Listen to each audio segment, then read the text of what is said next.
This is Privacy on the Ground, where privacy meets real life.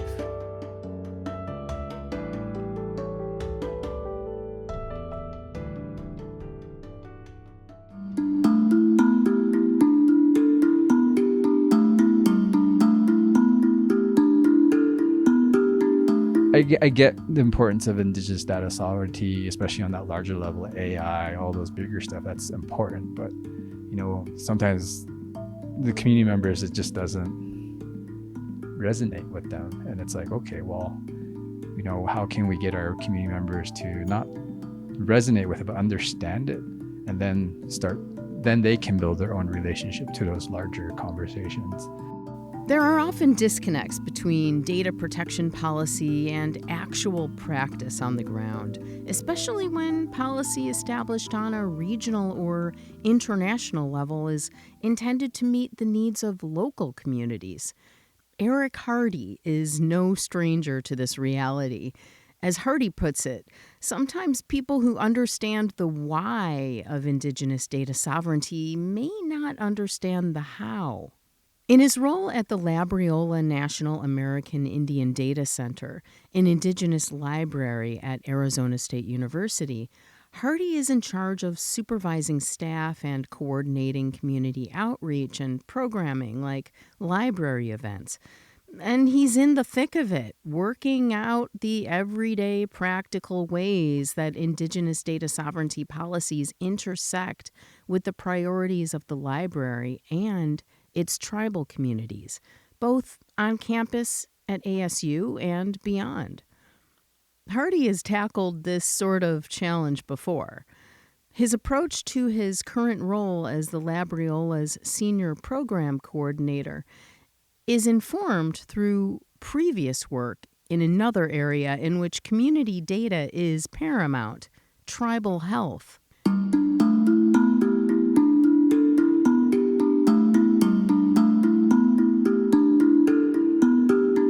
I'm Kate Kay, World Privacy Forum's Deputy Director. While visiting Arizona in April of 2024, I was welcomed by Hardy and the all-Indigenous staff at the Labriola into their newly renovated space on ASU's Tempe campus.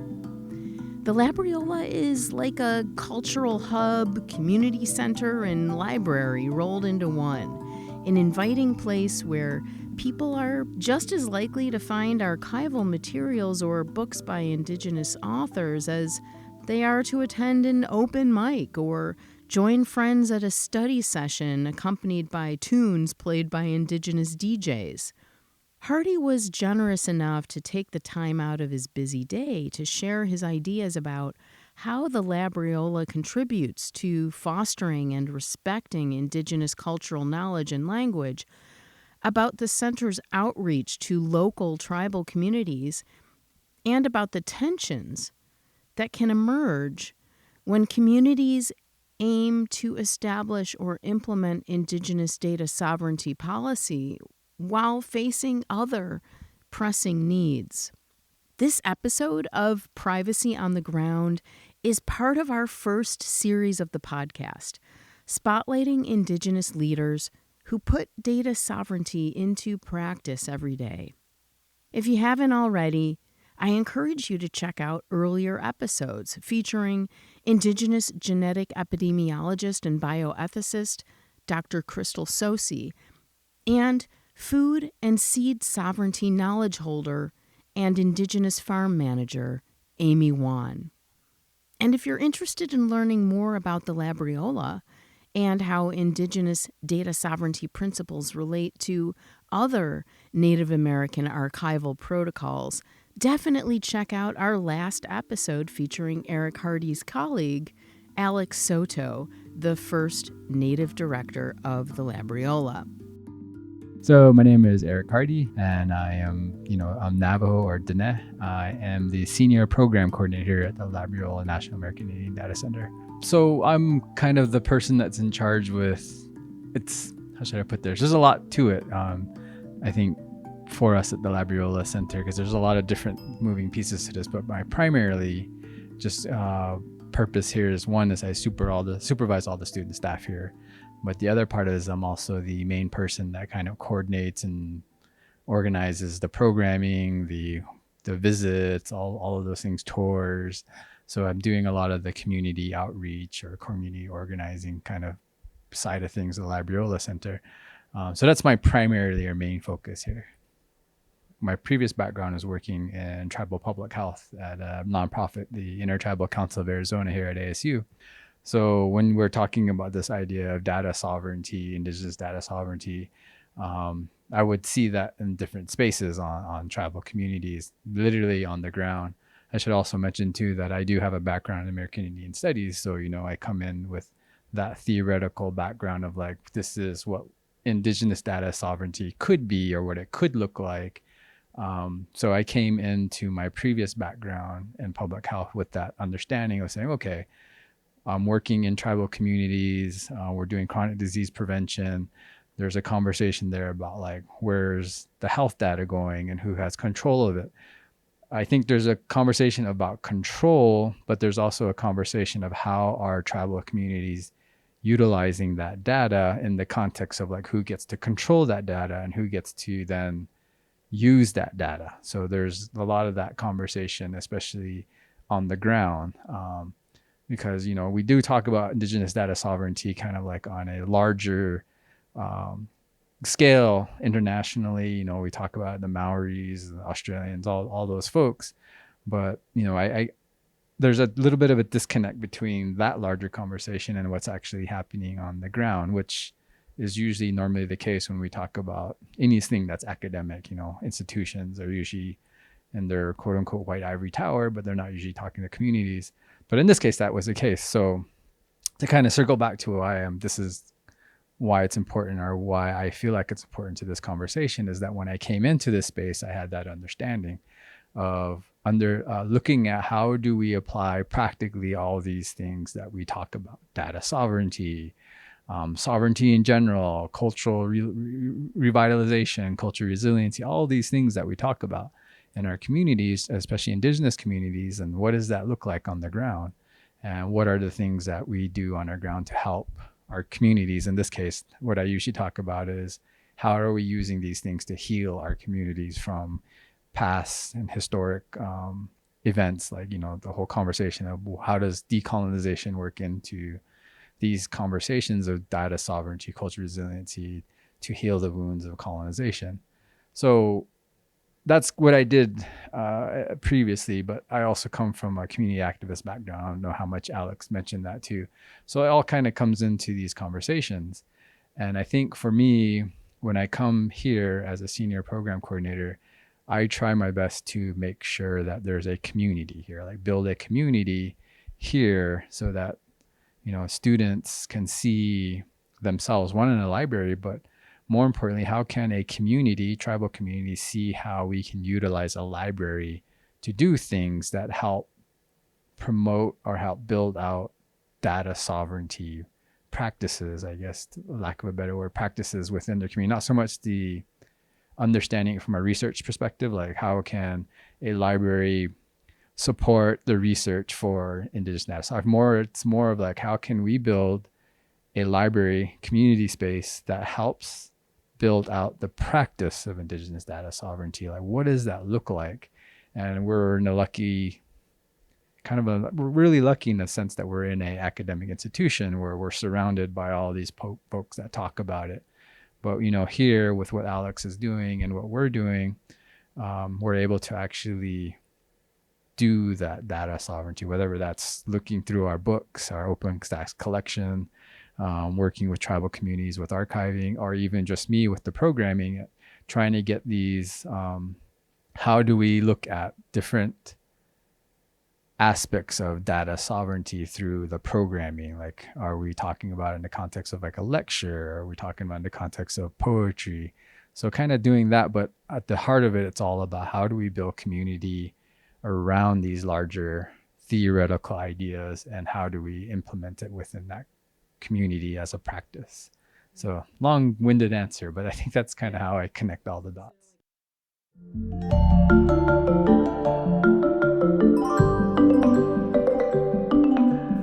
asked Hardy if he might share examples of day-to-day decisions he's made at Labriola that reflect his approach to putting theoretical Indigenous data sovereignty into practice.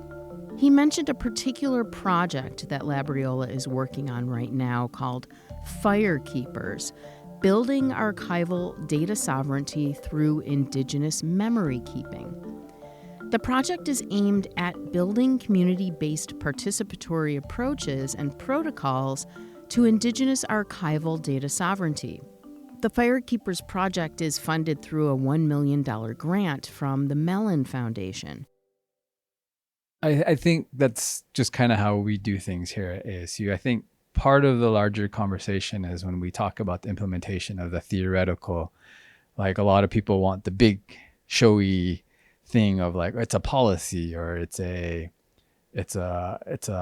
most times it leads into like there's a policy that's getting built out or there's some sort of memorandum of agreement that outlines stipulations. I think that's one place you can start. And I think that's where most people start at because we get into the conversation of tribal sovereignty, and sovereignty should be maintained through, policy, political acts, whatever you want to call them, which is important. But I think here, what we try to do in different ways is to get just the students to understand the importance of even asking the question of why data sovereignty is important.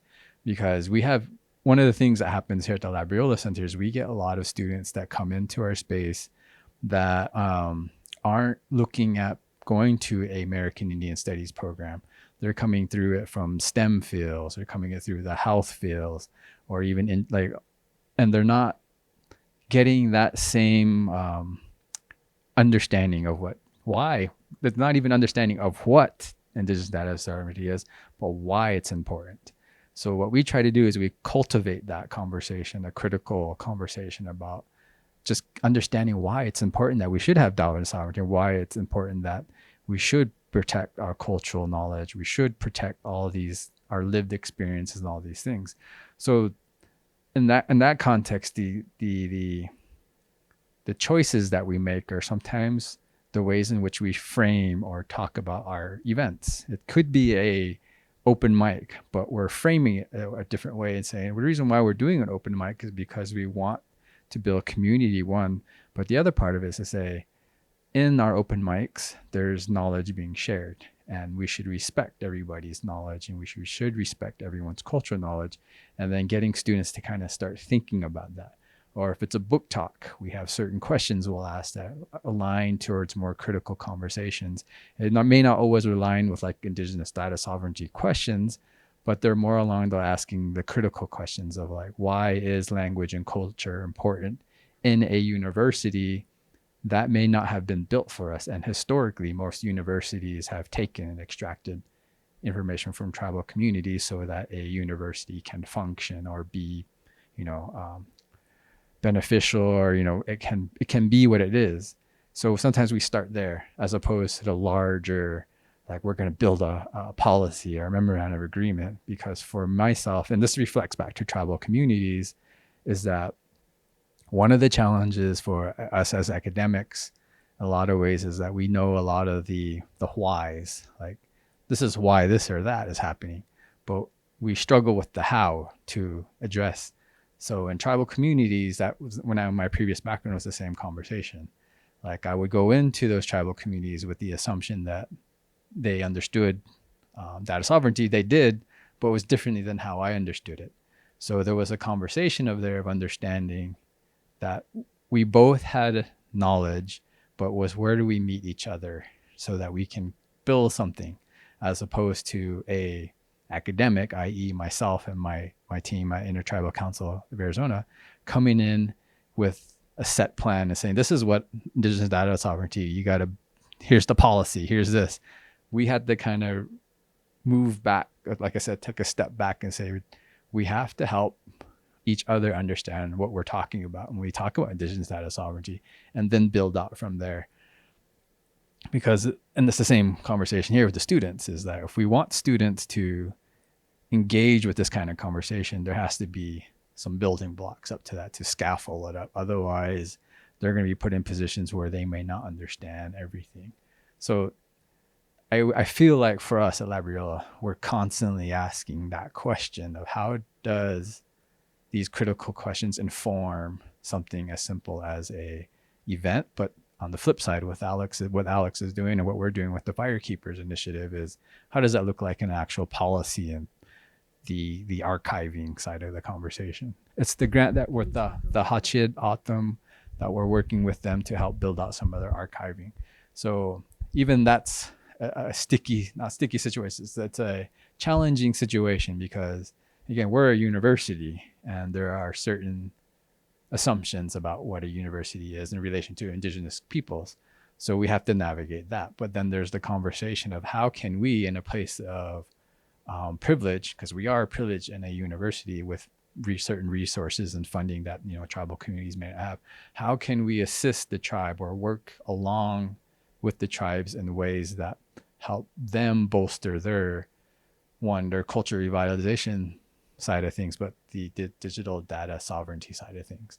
And that's, again, back like I said earlier, I feel like Alex and that Firekeepers team have done a really good job of like meeting them where they're at and trying to figure out what does Indigenous data sovereignty look like in that kind of space, and then building that out to like policies or even procedures and just our internal processes of how we want to do that. And so we're working towards that. And I think that's part of what we're doing here is like, yes, we're a library. We do all the books, we do the research side of things, but we're also trying to be mindful and critical of our approach as we kind of move forward through the process.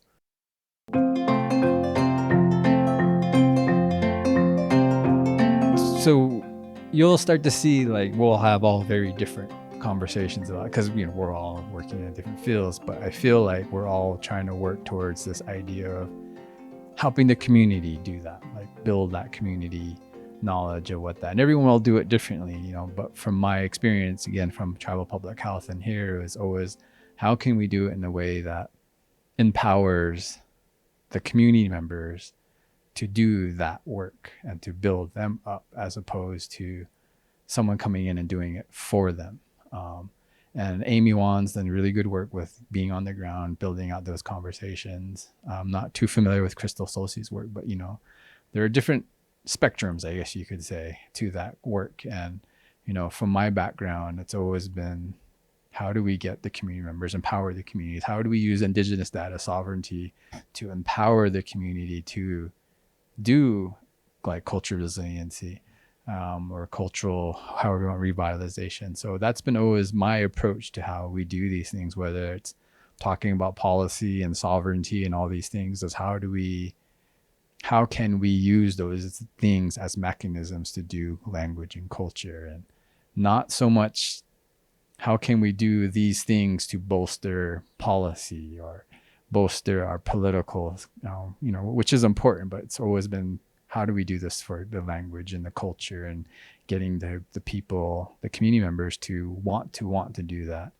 and things of that nature. Because, I get the importance of Indigenous data sovereignty, especially on that larger level, AI, all those bigger stuff. That's important. But, sometimes the community members, it just doesn't resonate with them. And it's like, okay, well, how can we get our community members to not resonate with it, but understand it, and then they can build their own relationship to those larger conversations. And I feel like that the library here is a place to do that with the students and others that come through our space.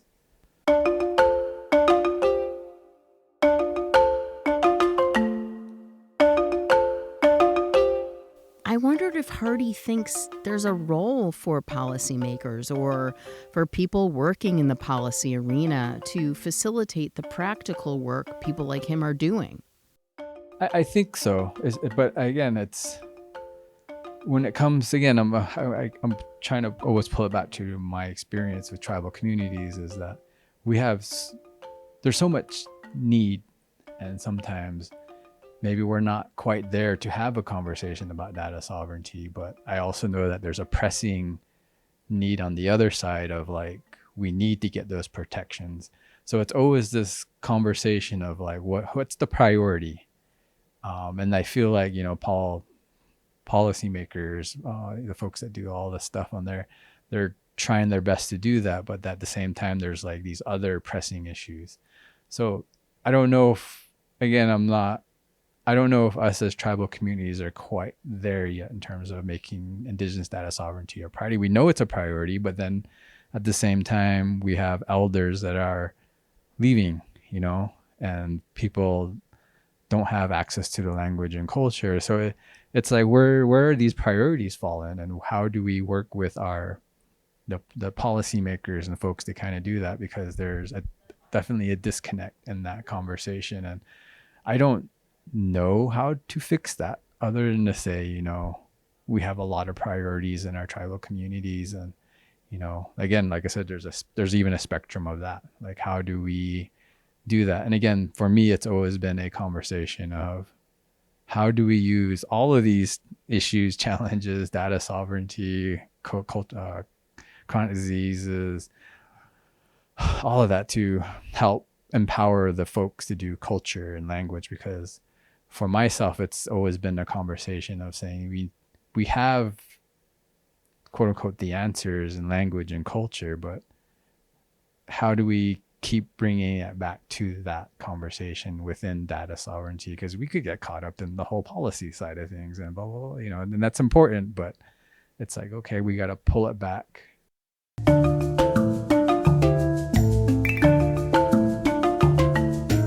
As Hardy implied, there can be tensions between allocating people's time and other resources toward designing and implementing data sovereignty policy and other very real and pressing community needs, such as preserving knowledge from people who may not be around much longer. I think that's part of it, but I think at the same time, has to be a conversation a little bit about just the ways in which, even, and I hate to say this in this way, but how has things like colonization come into conversations of data sovereignty, where it's taking the focus off of the community to do the community work? Does that kind of make sense?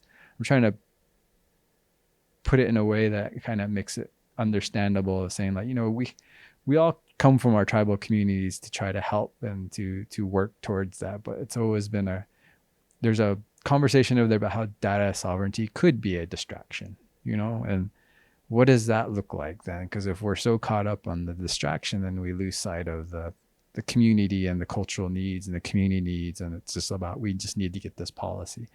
So it's a balancing act. And I say this because I feel like for a lot of tribal communities, that's what we end up getting into, is we get into, I think, I forget who the scholar is, a politics of distraction, where we're distracted by all of these other things, and data sovereignty could be one of those things. But I also know that it's important to have that. And it's like, well, how do we navigate through these distractions in more strategic ways, as opposed to it's there and now we have to address it because it's right there. I don't know. Sometimes I feel like tribal communities are still working towards being able to be strategic, as opposed to things just happening to us. And that's always been the challenge, because the way in which colonization continues to be perpetuated through settler colonialism, but how much it has taken away from us. And the reason why I say that is because a lot of the folks that I know from data sovereignty, they talk about it in the context of an international level, but also with the assumption that there are certain institutions or apparatuses, structures within our tribal communities to even implement data sovereignty. But those apparatuses, structures, institutions, those things were all taken away from us, and we're still rebuilding those things. So we're in a situation where we're still rebuilding, but then having to address these. It's like, okay, we're in this situation, but we know it's a pressing need, but we still haven't built that part of ourselves up. And we can get into those conversations of how historical trauma works in those things, but it's a constant cycle, I should say. I wondered whether Hardy saw that play out in his time working in public health. Yes, and that public health world comes out in terms of like grants. A lot of the grants that people would get from federal governments was always based off on certain expectations that were derived from. So grants have expectations, right? There are certain goals, expectations, all of the evaluation stuff. And a lot of the times, the assumption is that the grant might function in the same way it would function in a metropolitan like Phoenix and or a city like. But then you go to a tribal community, we don't have the same stuff. We don't have universities, we don't have grocery stores, we don't have sidewalks. And the same mentality, I think, is there when it comes to data sovereignty. Is that their assumption with data sovereignty, with policy and all these things, is that there's an assumption that tribal communities have the same institutions or processes, all of those things in their communities to do that. And I'm like, not quite yet. And that's the challenge, I think. One of the many challenges is like, how can policymakers, people that are doing this work, understand that tribal communities are working towards it, but we're not quite there yet. At least in my opinion. I don't want to say there's one tribal community that is doing this work, but I don't know. I think I've asked this question to a few of the data sovereignty folks, and they all mentioned on the international level, all this stuff is happening, but struggle to find on the ground examples. And I get that, right? There's this whole scaffolding of local to international and working towards that. But at the same time, I think there's much more happening on the international level than there is actually on the ground.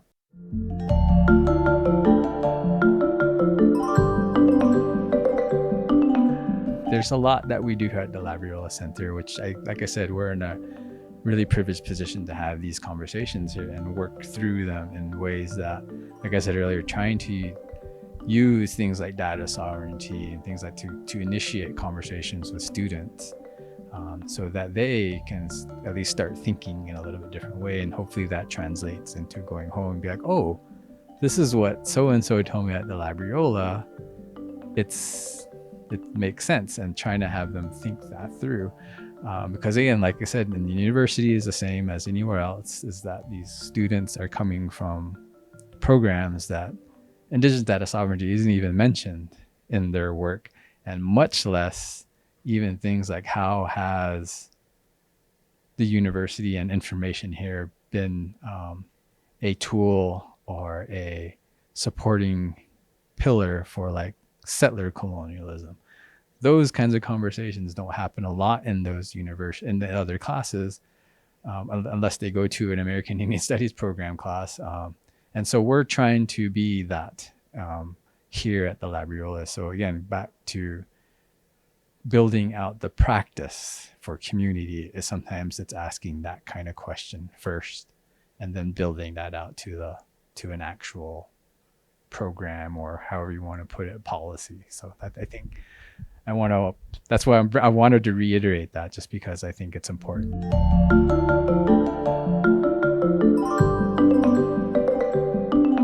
Well, our hope is like the how will happen. It just probably won't make sense to where the Indigenous data sovereignty conversation is at, like on the international level.